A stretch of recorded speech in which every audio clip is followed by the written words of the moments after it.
नमस्कार, मैं हूं सत्यपाल और आप देख रहे हैं CWB हिंदी न्यूज। हरियाणा मौसम अपडेट। पश्चिमी दक्षिणी जिलों में रेड अलर्ट जारी। पारा पहुंचा 48.1 डिग्री सेल्सियस। लू के थपेड़ों ने किया बुरा हाल। हरियाणा में लू के थपेड़ों ने लोगों का बुरा हाल कर दिया है। प्रदेश में रविवार को सबसे अधिक उच्चतम तापमान यानी 48.1 डिग्री सेल्सियस दर्ज गुरुग्राम में किया गया। वहीं सिरसा, फतेहाबाद, हिसार, भिवानी, चरखी दादरी, रेवाड़ी, झज्जर, रोहतक, फरीदाबाद आदि का अधिकतम तापमान की बात करें तो 47 डिग्री सेल्सियस को पार कर गया। वहीं जिला महेंद्रगढ़ ने अधिकतम तापमान ने कई सालों का रिकॉर्ड तोड़ दिया। जिले में नारनौल का अधिकतम तापमान 47.5 डिग्री सेल्सियस व महेंद्रगढ़ का 47.4 डिग्री सेल्सियस दर्ज किया गया। वहीं मैदानी राज्यों राजस्थान, हरियाणा, NCR, दिल्ली में जारी भीषण गर्मी से भी अगले 24 घंटों तक राहत मिलने की कोई आसार नहीं है, जिसकी वजह से मौसम विभाग ने हरियाणा के पश्चिमी दक्षिणी जिलों पर रेड अलर्ट व शेष हरियाणा पर ऑरेंज अलर्ट जारी किया हुआ है। मौसम विभाग के अनुसार जल्द मौसम में बदलाव होने की उम्मीद है। हल्की बूंदाबांदी के बाद सोमवार के बाद तापमान में गिरावट दर्ज की जा सकती है। हरियाणा में अब 25 मई तक होगी गेहूं की सरकारी खरीद। सीएम खट्टर ने की घोषणा। मुख्यमंत्री मनोहर लाल ने नई अनाज मंडी जगाधरी में हरियाणा प्रगति रैली को संबोधित किया। इस मौके पर उन्होंने कहा कि इस बार गेहूं का उत्पादन कम हुआ है और गेहूं के सीजन में इस बार गेहूं का निर्यात भी किया गया है, इसलिए देश में गेहूं का संकट न आए। इसे देखते हुए प्रधानमंत्री श्री नरेंद्र मोदी ने गेहूं के निर्यात पर रोक लगा दी है। सीएम ने कहा कि देश के प्रत्येक गरीब व्यक्ति को अनाज मिले, इसके लिए केंद्र सरकार के निर्णय के अनुरूप हरियाणा में 10 दिनों के लिए पुनः यानी कि दोबारा से गेहूं की खरीद की जाएगी और यह 16 मई यानी आज से आरंभ हो जाएगी, तो वहीं 25 मई तक चलेगी। जो किसान अपना गेहूं बेचना चाहते हैं वे मंडियों में आ सकते हैं। किसानों के लिए खुशखबरी। दलहनी व तिलहनी फसलें उगाने पर मिलेंगे पूरे 7,000 रुपए प्रति एकड़ के हिसाब से। कैथल के उपायुक्त प्रदीप दहिया ने बताया कि हरियाणा सरकार किसानों के हित के लिए समय पर तत्पर रहती है। इस कड़ी को आगे बढ़ाते हुए हरियाणा सरकार ने मेरा पानी मेरी विरासत स्कीम के तहत दलहनी फसलें जैसे कि मूंग, अरहर, मोठ, उड़द, सोयाबीन व ग्वार और तिलहनी फसलें जैसे तिल, अरंडी, मूंगफली व चारा उगाने वाले किसानों को 7,000 रुपए प्रति एकड़ देने की घोषणा की है। इस स्कीम का लाभ पाने के लिए किसानों को मेरी फसल मेरा ब्यौरा पोर्टल पर रजिस्ट्रेशन करवाना अनिवार्य होगा। रजिस्ट्रेशन की समयावधि 15 मई से 30 जून 2022 निर्धारित की गई है। इस स्कीम का उद्देश्य दलहनी, तिलहनी व चारे की फसल लगाकर पानी की बचत करना है। अधिक जानकारी के लिए संबंधित कृषि विभाग अधिकारी या फिर उप कृषि निदेशक कृषि एवं किसान कल्याण विभाग में संपर्क कर सकता है।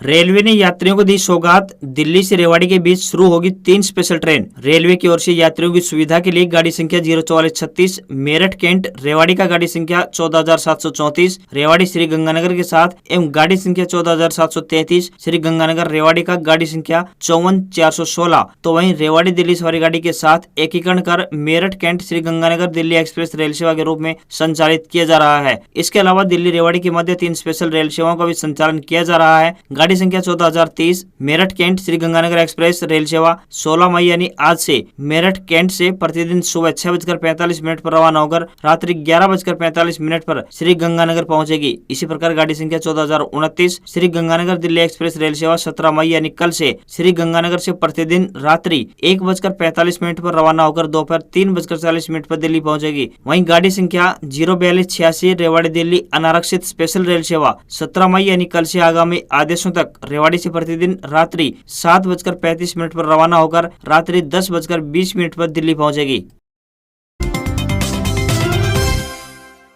सरकारी अधिकारियों और कर्मचारियों को करना होगा यह काम, नहीं तो रुक जाएगा वेतन। अगर आप हरियाणा में प्रथम, द्वितीय व तृतीय श्रेणी के अधिकारी और कर्मचारी हैं और अगर आपने प्रॉपर्टी रिटर्न नहीं भरा है तो भर दें, अन्यथा आपका वेतन रुक सकता है। निदेशक मौलिक शिक्षा विभाग ने हरियाणा के सभी जिला मौलिक शिक्षा अधिकारियों को पत्र जारी कर प्रॉपर्टी रिटर्न ऑनलाइन भरने के निर्देश जारी किए हैं। बता दें कि बीते 29 अक्टूबर 2018 को शिक्षा विभाग ने प्रथम, द्वितीय व तृतीय श्रेणी के कर्मचारियों को वर्ष 2017-18, 18-19, 19-20 और 20-21 में सभी सरकारी कर्मचारियों को प्रॉपर्टी रिटर्न भरने के आदेश दिए थे, लेकिन कुछ कर्मचारियों द्वारा प्रॉपर्टी रिटर्न अभी तक नहीं भरा गया है। इसलिए विभाग ने दोबारा से 6 मई को पत्र जारी कर बचे हुए कर्मचारियों को प्रॉपर्टी रिटर्न भरने के आदेश दिए हैं। पत्र में सभी जिला मौलिक शिक्षा अधिकारियों को यह भी कहा गया है कि जिले में किसी भी अधिकारी व कर्मचारी की रिपोर्ट 27 मई तक निदेशालय में भेजी जाए ताकि वे सरकार को रिपोर्ट दे सके। सरकार ने भ्रष्ट और अधिकारियों पर नकेल कसने के लिए सख्ती बरतनी शुरू कर दी है। इसी कड़ी में सरकार ने एक बार फिर से अधिकारियों को चेताया है कि वे खुद तथा अपने अधीनस्थ कर्मचारियों को हर वर्ष के प्रॉपर्टी रिटर्न ऑनलाइन करवाए। जो भी अधिकारी व कर्मचारी प्रॉपर्टी रिटर्न भरने में आनाकानी करता है तो उसके खिलाफ विभागीय कार्रवाई के साथ साथ उसका वेतन अगले आदेशों तक रोका जाएगा।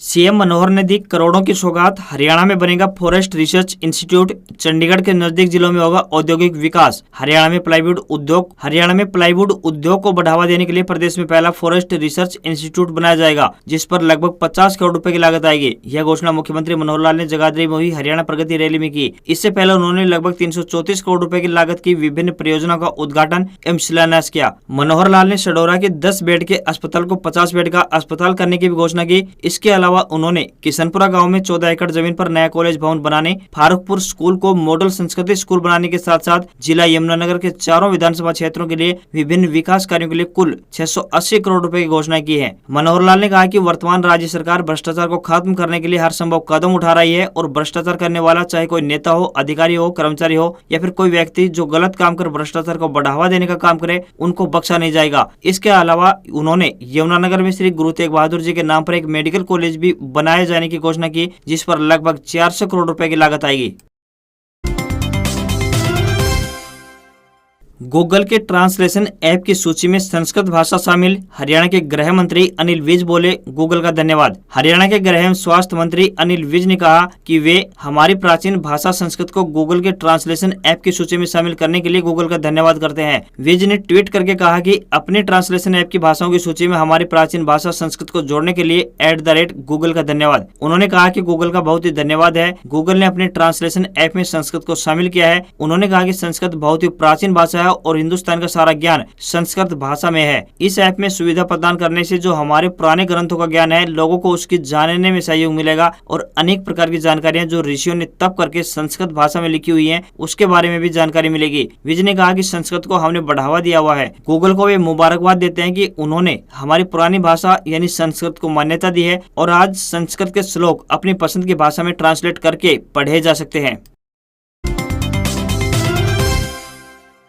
सीएनजी प्राइस, टिकरी बॉर्डर पर अब सीएनजी के दाम 73 रुपए 61 पैसे हुए। महंगाई ने छुट्टी के दिन आमजन को एक और झटका दिया है। सीएनजी की कीमतों में 2 रुपए प्रति किलोग्राम की वृद्धि हुई है। रविवार सुबह 6 बजे से बड़ी कीमतें लागू होने के साथ ही टिकरी बॉर्डर पर अब सीएनजी गैस के दाम 73 रुपए 61 पैसे प्रति किलोग्राम पहुंच गए हैं। गत 14 अप्रैल को भी सीएनजी की कीमत 2.5 रुपए प्रति किलोग्राम बढ़ी थी। पेट्रोल और डीजल के बढ़ते दामों के साथ ही सीएनजी की कीमतों में भी तेजी से इजाफा हो रहा है। रविवार को दिल्ली में सीएनजी के दामों में 2 रुपए प्रति किलोग्राम का इजाफा किया गया है। राजधानी दिल्ली में अब सीएनजी के दाम की बात करें तो 74 रुपए प्रति किलो के करीब पहुंच गई है। हालांकि दिल्ली से स्टे बहादुरगढ़ में सीएनजी की कीमत 79 रुपए 90 पैसे प्रति किलोग्राम हो गई है। 2025 में मारुति के खरखोदा प्लांट में बनेगी पहली कार, सुजुकी भी बनाएगी मोटरसाइकिल। हरियाणा के उप मुख्यमंत्री दुष्यंत चौटाला ने कहा है कि सोच और नियत सही हो तो प्रगति नहीं रोक सकती। प्रदेश सरकार ने कोरोना काल सरीखी विपरीत परिस्थितियों में भी हरियाणा में ऐसा करके दिखाया है। बीते 1 वर्ष के भीतर प्रदेश में विभिन्न स्थानों पर करीब 28,000 करोड़ रुपए का निवेश हुआ है, जिससे युवाओं के लिए रोजगार के नए अवसर सर्जित हुए हैं। खरखोदा में भी मारुति सुजुकी ने 900 एकड़ में अपना प्लांट स्थापित करने की दिशा में कदम बढ़ाए हैं, जिसका विशेष लाभ क्षेत्र के युवाओं को मिलेगा। डिप्टी सीएम खरखोदा की नई अनाज मंडी में आयोजित एक जनसभा को संबोधित करते हुए कह रहे थे। उन्होंने कहा कि मारुति सुजुकी खरखोदा में वर्ष 2025 में पहली गाड़ी का निर्माण आरंभ करेगी। यहाँ 100 एकड़ में सुजुकी मोटरसाइकिल बनाएगी और 800 एकड़ में मारुति इलेक्ट्रिक गाड़ियां बनाएगी। मारुति उद्योग में करीब 11,000 तथा सुजुकी के मोटरसाइकिल उद्योग में लगभग 3,000 युवाओं को सीधा रोजगार मिलेगा।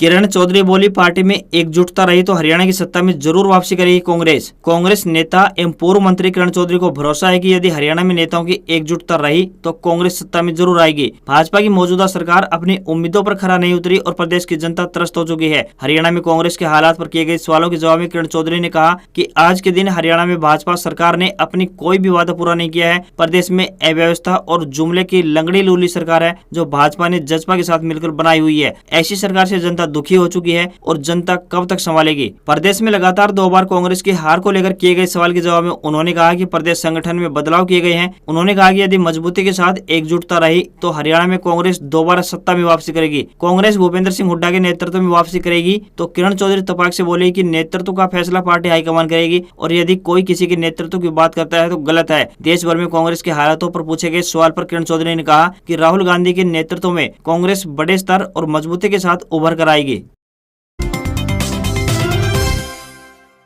खुशखबरी, पेड़ों की देखभाल करने वालों को 2,500 रुपए पेंशन देगी हरियाणा सरकार। जानिए क्या है योजना। हरियाणा के मुख्यमंत्री मनोहर लाल सरकार द्वारा पुराने पेड़ों को बचाने के लिए जारी अहम योजना को अब जमीनी हकीकत में बदलने का वक्त आ गया है। 7 से लेकर 10 दशक पुराने अर्थात शतायु पा चुके पुराने पेड़ों को जीवन देने के लिए जो भी किसान काम करेंगे उनको जल्द ही पेंशन मिलनी शुरुआत हो जाएगी। इन पेड़ों को लेकर प्रदेश के अंदर होमवर्क पूरा हो चुका है। इस प्रकार पेड़ों की गिनती हरियाणा वन विभाग विभिन्न विभागों के जरिए कर चुका है। इस योजना के तहत हर साल एक पेड़ के लिए 2,500 रुपए पेंशन दिए जाने का प्रावधान रखा गया है। विभाग के सूत्रों का कहना है कि पूरे प्रदेश में 8,000 से ज्यादा इस प्रकार के पेड़ हैं। जल्द ही इन पेड़ों की देखरेख करने वाले लोगों को वार्षिक पैसा मिलना शुरू हो जाएगा। जो पेड़ पंचायत के क्षेत्र में होंगे उसका पंचायत फंड में पैसा जाएगा। यदि किसी की निजी जमीन पर पेड़ है तो उसकी पेंशन की राशि जमीन मालिक को मिलेगी। इसके लिए वन विभाग ने कागजी तैयारी शुरू कर दी है।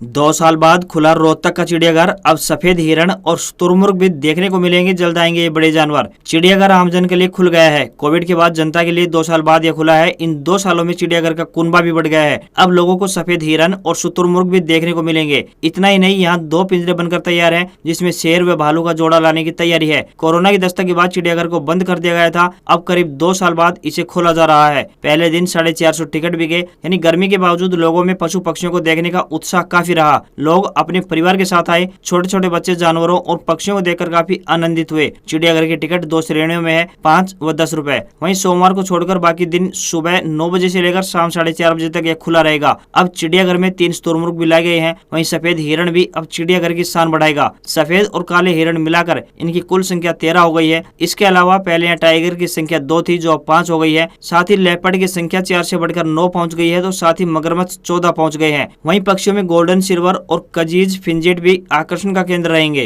वहीं लंगूर, गिद्दड़, सफेद बाघ की अटकेलियां भी लोगों को खूब पसंद आ रही है। सरकारी नौकरी का इंतजार कर रहे युवाओं को एक बड़ा झटका लगा है। जून में नहीं होगा सीईटी। जानिए आगामी तारीख। हरियाणा में ग्रुप सी और ग्रुप डी की सरकारी नौकरियों का इंतजार कर रहे बेरोजगार युवाओं को फिर से झटका लगा है। मिली जानकारी के अनुसार इन पदों के लिए पहले कॉमन एलिजिबिलिटी टेस्ट यानी सीईटी आने वाले जून में करवाया जाना था, लेकिन अब यह टेस्ट अगस्त में संभव हो सकता है, क्योंकि आप सभी जानते हैं कि इस टेस्ट का आयोजन नेशनल टेस्टिंग एजेंसी के द्वारा किया जाएगा। अगस्त में टेस्ट कराने का यही कारण बताया जा रहा है कि नेशनल टेस्टिंग एजेंसी के पास अगस्त से पहले समय ही नहीं है। ग्रुप सी के लिए अलग और ग्रुप डी के लिए अलग सीईटी होगा। हरियाणा बोर्ड ने 6ठी से 10वीं तक के इतिहास की किताबों में किया बड़ा बदलाव। Haryana board of school education ने 6ठी से 10वीं तक के इतिहास की किताबों में काफी बदलाव किए हैं। इनमें सामाजिक और सांस्कृतिक क्षेत्र के अग्रणी महापुरुषों के योगदान को शामिल किया गया है। इसलिए आजादी के तुरंत बाद देश का राजनीतिक आंदोलन भी पाठ्य पुस्तक का हिस्सा बना है। महत्वपूर्ण बात यह है कि अंडर मैट्रिक के छात्रों को सिखाया जाएगा कि देश के विभाजन के लिए कांग्रेस पार्टी जिम्मेदार थी। बेशक भाजपा के नेतृत्व वाली गठबंधन सरकार में इस तरह के किताबी बदलाव ने राजनीतिक रंग ले लिया है। कांग्रेस के वरिष्ठ नेताओं ने सार्वजनिक मंच से इसका विरोध किया है। वहीं वर्तमान सरकार के शिक्षा मंत्री ने वीर सावरकर का हवाला देकर अपने फैसले को कवच दिया है। बता दें कि इन किताबों के डिजिटल वर्जन फिलहाल बोर्ड की वेबसाइट पर उपलब्ध हैं और जल्द ही इसकी किताबें स्कूलों में पहुंचा दी जाएंगी। 6ठी कक्षा के प्रथम अध्याय में सरस्वती सिंधु सभ्यता के बारे में कुछ महत्वपूर्ण और रोचक जानकारी भी दी गई है। वहीं 6ठी कक्षा का 5वां अध्याय गौतम बुद्ध, महावीर और जगत गुरु आदि शंकराचार्य के जीवन और शिक्षाओं पर आधारित है। 6ठा अध्याय मौर्य साम्राज्य को समर्पित है। इस अध्याय में भारत के राष्ट्रीय चिन्ह यानी अशोक स्तंभ के बारे में भी जानकारी शामिल है। 73 साल बाद भारत ने बैडमिंटन में रचा इतिहास। पहली बार थॉमस कप जीता। 14 बार के चैंपियन इंडोनेशिया को 3-0 से हराया। भारतीय पुरुष बैडमिंटन टीम ने रविवार को एक इतिहास रच दिया है। टीम ने 73 साल में पहली बार थॉमस कप जीता है, वो भी उस इंडोनेशिया को हराकर जिसने 14 बार इस खिताब को हासिल किया है। भारत ने इंडोनेशिया टीम को 3-0 से मात दी। भारत इस टूर्नामेंट में पहली बार फाइनल खेल रहा था। 5 महामुकाबलों की इस खिताबी जंग में भारत ने लगातार 3 जीत हासिल की है। इसमें 2 सिंगल्स और 1 डबल्स शामिल है। इस जीत के बाद केंद्रीय खेल मंत्रालय ने भारतीय टीम के लिए 1 करोड़ की इनामी राशि की घोषणा की है। यह पहला मौका है जब खेल मंत्रालय ने ओलंपिक, एशियन और कॉमनवेल्थ गेम्स के अलावा कोई बैडमिंटन टूर्नामेंट जीतने पर इनाम घोषित किया है। जीत के बाद प्रधानमंत्री श्री नरेंद्र मोदी ने भारतीय टीम के खिलाड़ियों से बात की और उन्हें इस ऐतिहासिक जीत पर बधाई दी। बता दें कि अनुभवी किदाम्बी श्रीकांत ने भारत के माथे पर जीत का तिलक लगाया। वहीं चिराग शेट्टी और सात्विक साईराज रंकीरेड्डी की भारतीय जोड़ी ने पहला गेम गंवाया, फिर दूसरा और तीसरा गेम जीत मुकाबला अपने नाम कर लिया। आज खबरों में बस इतना ही। देखते रहिए CWB हिंदी न्यूज। नमस्कार।